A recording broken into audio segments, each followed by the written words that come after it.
शिल्पी घर के काम से फ्री होती तो बोर होती, जिसके बाद उसने घर में ही दुकान खोलने की सोची। अरे ये इतने सारे कपड़े, अरे बहू क्या करेगी इनका? माँ जी, मैं घर में बोर होती हूँ तो सोचा सामने के कमरे में कपड़ों की दुकान खोल लूं।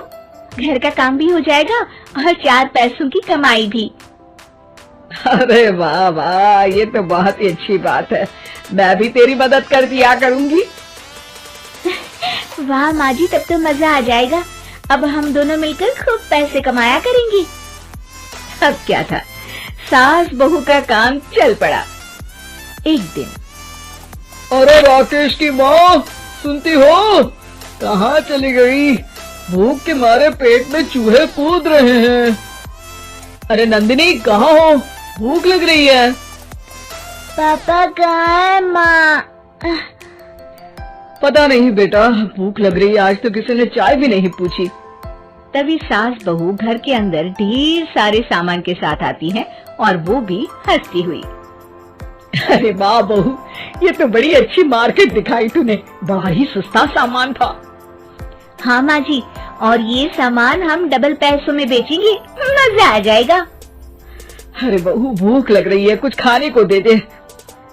माँ क्या बात है, आज किसी ने पापा को चाय भी नहीं दी?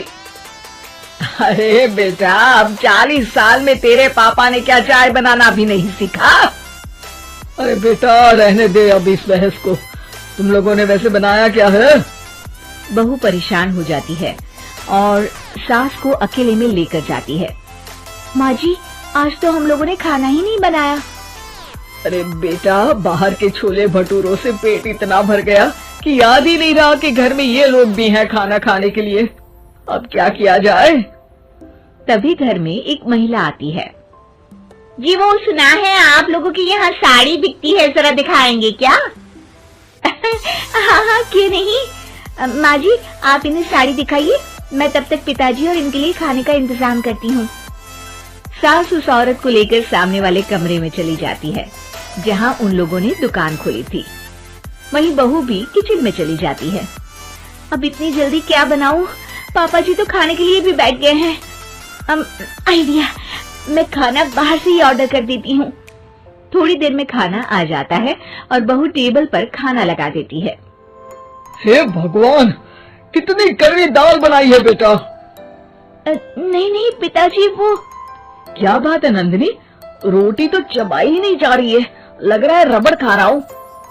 एक तो इतने महंगे होटल से खाना मंगवाया और वो भी इन लोगों को पसंद नहीं आया।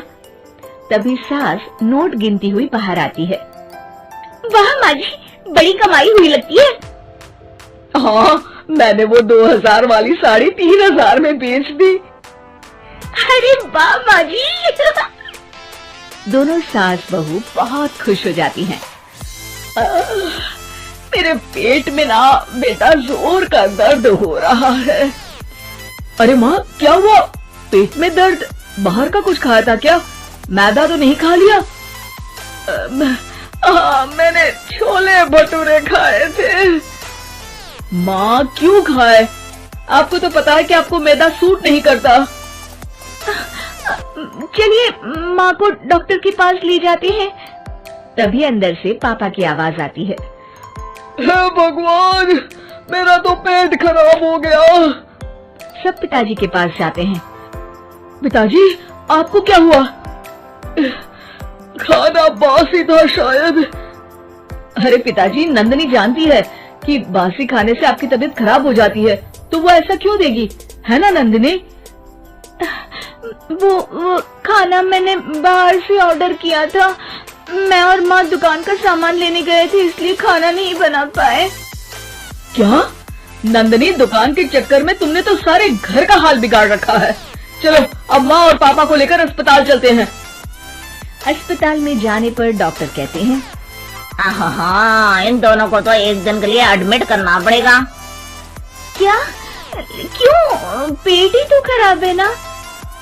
हाँ, तो घर ले जाइए ना, अगर लग रहा है कि कोई बड़ी बात नहीं है और हम सिर्फ पैसा कमाने के लिए इन लोगों को एडमिट कर रहे हैं। नर्स, जरा इन लोगों को बिल तो दे देना। चलिए, मैं आप लोगों को पैकेट फिर समझा देती हूँ। जब बहू के हाथ में बिल आता है, हे भगवान, 60,000 रुपए! इतना तो मैंने कमाया भी ना था। अब समझ गई कि कमाई के चक्कर में घर के लोगों की सेहत के साथ मैं खिलवाड़ कर रही थी।